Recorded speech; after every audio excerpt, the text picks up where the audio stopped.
Cody, obviously you didn't get to compete in 2022, but I was just curious. Sometimes we hear that those times away can actually be a good thing because you're not stuck in a training camp or what have you. So last year not getting to compete, good thing or bad thing? Sometimes you can look at it in a negative, but there's a lot of things that I corrected and had to change in my life and career. First and foremost, moved out here to Las Vegas. So I'm been here for a year, and it was a huge adjustment period when I first moved out here. Coaches and teammates, and finding that, for me, I do well with structure and routine. So I was out of that for a bit. So I truly believe that everything happens for a reason. There's a reason why those fights didn't prosper, and just very excited for the camp that I had and to be here for Fight Week, to be speaking in front of you guys, and just to be honest with you, I'm very excited to go make weights Friday and showcase my skills on Saturday. Nice. As you say, you come back on a huge card, T-Mobile Arena, right, ESPN. I mean, at this point in your career, the competition is what matters, getting in there, right? But does that extra stuff, add to it at this point in your career? There was a time in my career that I could care less about any of that, and those feelings are back, so it's excitement. And I thought I dealt a lot with that being anxiety, the feeling of excitement, but it's just excitement. I've learned to cope with those feelings of thinking it's anxiety. It's actually excitement. So I'm just excited. Go back to the beginning of it all. It's been an amazing journey. I was able to debut on John Jones' card against DC, and look at the trajectory of our careers, where it's at. Became a world champion. He's here now, going to get another notch in his belt at heavyweight. So it's great, man. It's just I'm thankful to be here. I'm thankful for the camp that I had, the teammates, the coaches. It's been a long 16 months, but a lot of good has came from the change. I miss my guys at Team Alpha Male. Those are my brothers. It was super hard to leave family like that, but I have a son, and he comes first. So, and that'll always be. Nice. Dealing with a late replacement opponent, I guess, given how long you've been away, did it matter to you at all? Did you care? Did you discuss it? Or were you just whatever? I realized that the UFC released that he was stepping in on short notice. We took the fight 5 weeks ago, so it's not a short notice fight for me is a couple of days, 2 weeks tops. So if you can't get ready for a fight and you're in the UFC roster in 5 weeks, you don't need to be on the roster. So, I'm excited for this opponent because I was training for a southpaw, and I didn't think they'd find me a southpaw opponent. That's why I chose Trevin. I was training for a southpaw the whole time, so not switch it up. I had a few other names in the hats. A couple guys called me out. Respect to them. Trying to get their jump to it. I'm just focused and motivated on what I have to do. And like I said, I had a great training camp. I brought in Dewey Cooper. Phenomenal coach, just mentor. His energy is second to none. And Chase Pammy, world-class wrestler, wrestled at the highest level on the U.S. team all over the world. And we just been grinding. I might have been out for 16 months, but really the last 8 months has been nonstop. Just work and training and developing the skills with the new coaches and teammates. And I worked a lot with Micah. He's the therapist at the UFC PI, and it's been great. I think that speaking about going and having a therapist or a sports therapist, I've always come to fight mentally, physically. Physically always, but working on the mental side, and just getting back to it. So I'm just excited, man. I just have these feelings. It's been so long that I've been in this position where I'd speak in front of you, and it'd be kind of just going through the motions. But I'm honestly sitting here saying this is the best I've felt in years. My life is great. I'm excited. I'm just excited to go out there and showcase the skills on Saturday.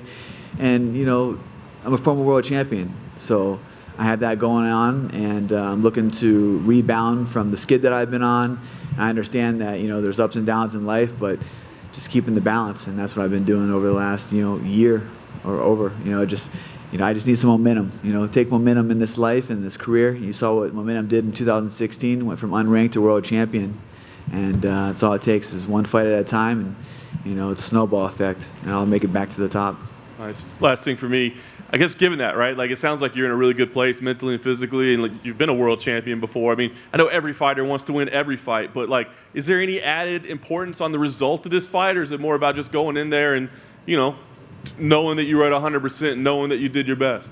Yeah, you said it correctly. It's what happens on Saturday night. It's already, it's out there. It's already going to happen. The work's done. It's what is going to happen. It's going to happen. I truly believe. I'm very confident wherever this fight takes place. Inside that 15 minutes, I'll get the job done. But I know, in the preparation leading up to this fight, I did everything that I needed to do and then some. I worked on things I never worked on in my entire life, and I just feel good as a human, as an athlete, as a fighter, to go and showcase, heart, courage, determination, and the persistence of just going out there and getting this win. Cody, over here. You obviously said like you weren't able to compete last year, but you did have fights booked. It was a lot of like start and stop. And in the past, we've heard fighters that after a while, it just feels like one long fight camp, and they can just get burnt out after a while. Did you feel any of that with all the starting and stopping of these fight camps? That's a great question. I feel like a lot of fighters, it would break in this, having to go through. I went through 3 fight camps that didn't happen, and a lot of them were literally 2 weeks before the fight, so really on the turn down of the camp. So I put all the hard work in, and it didn't come to fruition. You didn't get paid. You didn't, I ended up having some procedures. I had no surgery, So, but for me, it was the even in those dark times like that, I can't wait to get back in there. I know that's how my love and passion is through the roof for this sport, and so many times in the past, I've not had that. You've been numb walking to the arena.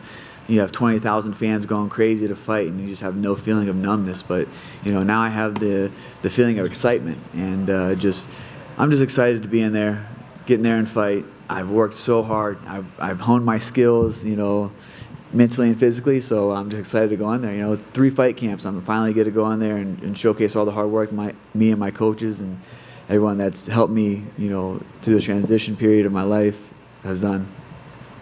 And the last time we saw you compete was obviously at flyweight, and I know even leading up to that, you said, I feel good, like the weight cut is easy and stuff. But now, more than a year later, how difficult was that weight cut? Let me be honest with you, with that fight, I felt good in the sense of the weight cut went good. You know what I mean? But outside of that, my life was in shambles. You know what I mean? I wasn't good. I wasn't in a good place. I wasn't happy. I went through the motions. Camp was good. I had a bunch of injuries going into the fight.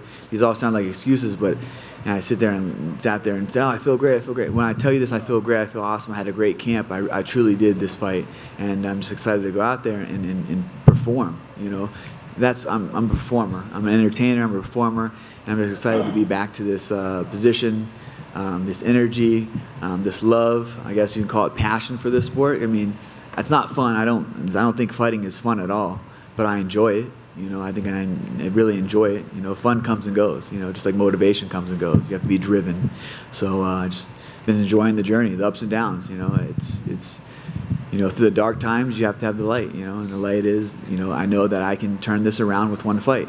Momentum, and that's what the word of the week is momentum. Just have the momentum from the beginning of this week. Good weight cut, and just step inside the octagon and just perform. So is flyweight done for you then, even though you said it wasn't that difficult of a weight cut? The weight cut was amazing. Dr. Capo is one of the best in the world. I mean, I never made 125 since I was 15 years old, and so we worked super hard at it.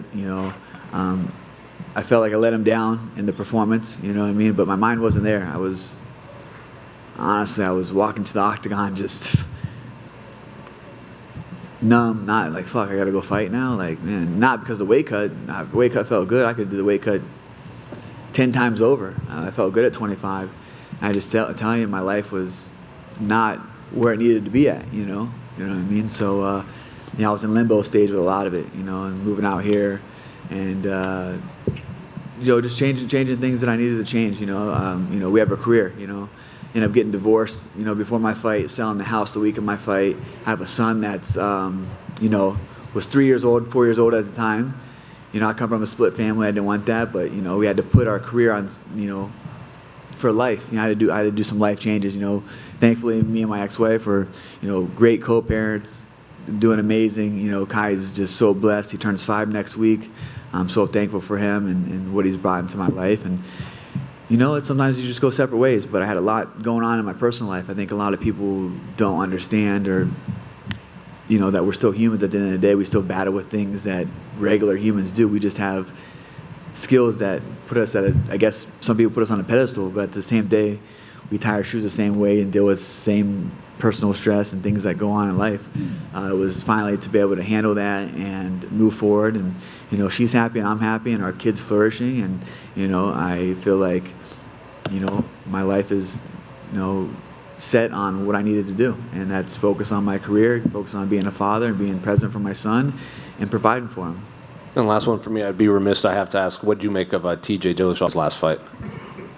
Oh, I think he did the Conor McGregor USADA retirement, you know what I mean? But, yeah, I get this question a lot about TJ, this and that, but, it is what it is. I think karma gets us all, you know what I mean? If you're a bad person, karma's going to find you. And that's all I really have to say about that. I think you look like shit his last fight, truthfully, but when you abuse your body like that and take all those stuff and you get off of it, there's consequences, and I think you saw that. So, hopefully, whatever he does, if he stay retired, hope he's found peace and happiness, and good for him. I'm excited for what I do on Saturday night, and, the comeback. Cody over here. Speaking of retirements, Jose Aldo also retired. Any disappointment that you're never going to get to fight him? That was always a fight. Jose is just a great competitor. Just amazing fighter. That would have been great. He's a phenomenal fighter. But he's doing well in boxing. He's getting ready to fight Jeremy Stevens in May. So that's exciting. He might fight Mayweather. Mayweather. Okay, cool, awesome. That's great. I think that's a good fight for Mayweather. Jose Aldo has great boxing. He's phenomenal. So, yeah, you come to a point in your time that this MMA is rough on your body. So for them just to focus on one martial arts and boxing, it's not saying it's a lot easier, but it's not a lot as demanding on your body. You have to wrestle, you have to jiu-jitsu, you have to kickbox, you have to spar. Boxing, you run, you spar, you hit pads. Not saying it's not hard. It is. It's a martial arts, but martial arts is the hardest sport to do and stay healthy. And obviously, the focus is on Saturday, but past Saturday, is there any interest in rematching Dominic Cruz at some point? I like Dominic. But yeah, this fight on Saturday obviously is my focus. I fought Dom at his peak, and we had I was 25 years old. I was 25 years old and had a great performance against him, and we'll see what the matchmakers want to do. I have personally no beef against Dom, but yeah, Saturday is my focus on the guy that I'm fighting. We'll kind of just go from there. And last one for me, you mentioned Team Alpha Male. How cool is it seeing Mike Malott get another win last week? He's been killing it in the welterweight division. I'm super happy for Mike. Backstory on Mike, we both came out to Alpha Male at the same time, and he was fighting 145. I remember sparring this dude. I'm like, this guy's massive. He's strong. He's big. He's skilled. And we got his name because he was proper the way he spoke, and coming from Canada, so we gave him proper Mike Malott. Just a great guy.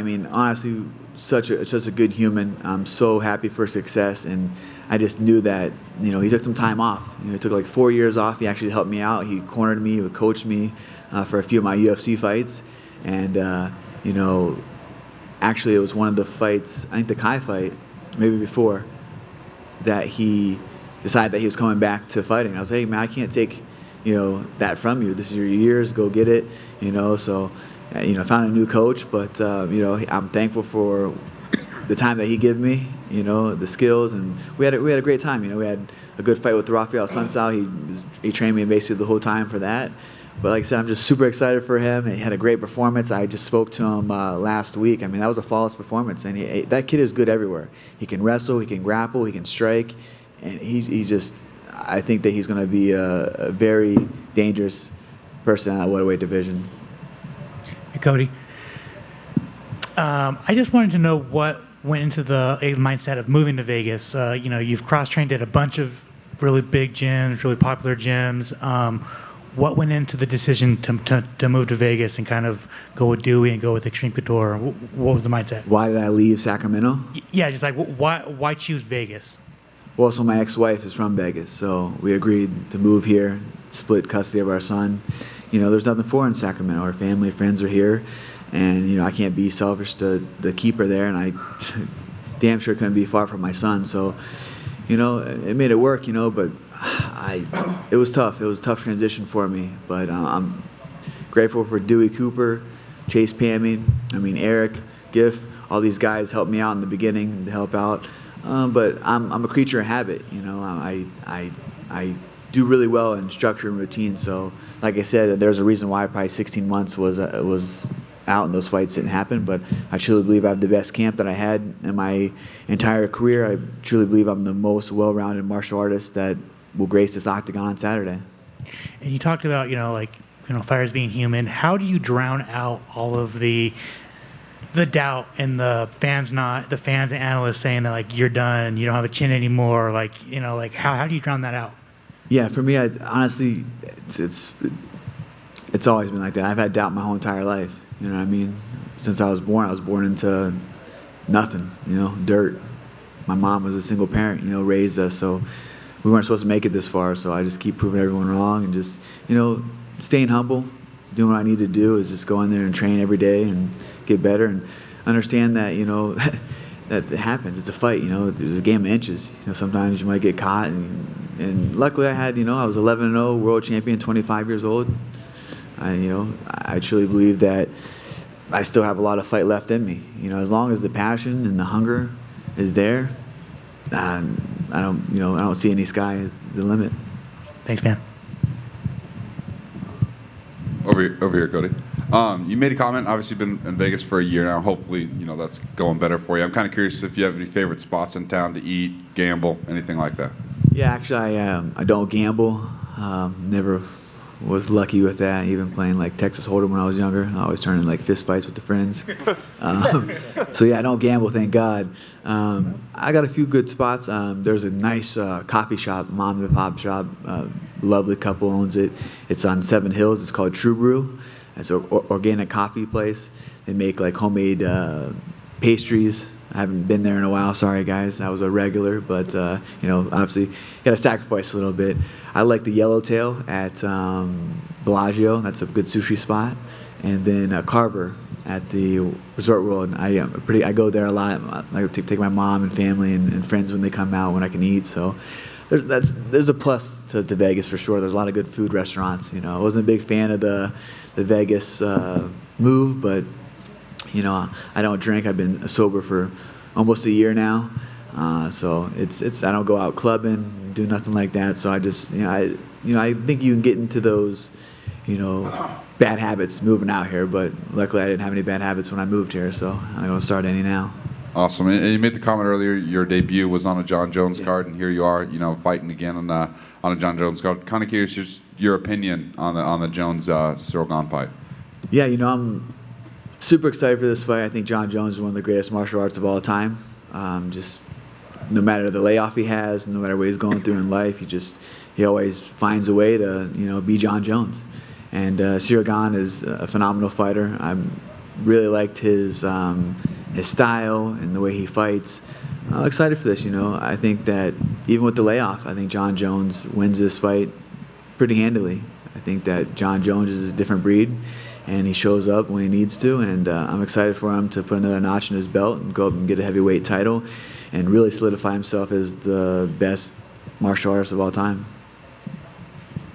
One quick one for me, Cody, and I'll piggyback off of Alex. Team Alpha Male, family, of course, and for your career, maybe things happen for a reason. One of the greatest minds with Dewey Cooper, knowing the fight game, training, how easy was it to click with Dewey, and how seamless was that transition? Yeah, that's a good statement. Easy transition. A lot of the coaches that you train with, or striking coach, I should say, try to reinvent the wheel. I'm a Ferrari. I don't need to put new wheels or anything in it. I just need to be polished up, and that's what Dewey did. Polished me up and turned me into a striking machine. I feel like all my tools, all my limbs are deadly, and the mindset that he brings into it. Because Dewey was a fighter himself, a world champion. kickboxer. He boxed. He did MMA. So he's been, he has his battle scars of it. He's been in the trenches, and the mentality and just the encouraging words he brings inside camp. Some days you're not the best days. Some days you don't feel good, but it's no matter how you feel, it's what you do. I think that's one of the best sayings that I've taken from Dewey. It's not a matter how you feel, it's what you do. There's some days you wake up on fight day and you feel like shit, but you still got to go fight. Thank you, sir. Good luck on Saturday. Thank you. One quick thing, I want to give a shout out to my Claymont, my high school. The kids wrestle tomorrow at districts, so I just want to give a big shout out to Ryan Jackson, 120, Elijah Parrish, Nolan McMorrow, Thane Mahaffey, Kendrick Reneker, Wyatt Shaw are all going to compete tomorrow at districts in Ohio, and alternates are Trenton Cole, Nate Burton, and Kicktress Anthony. Go get them, guys.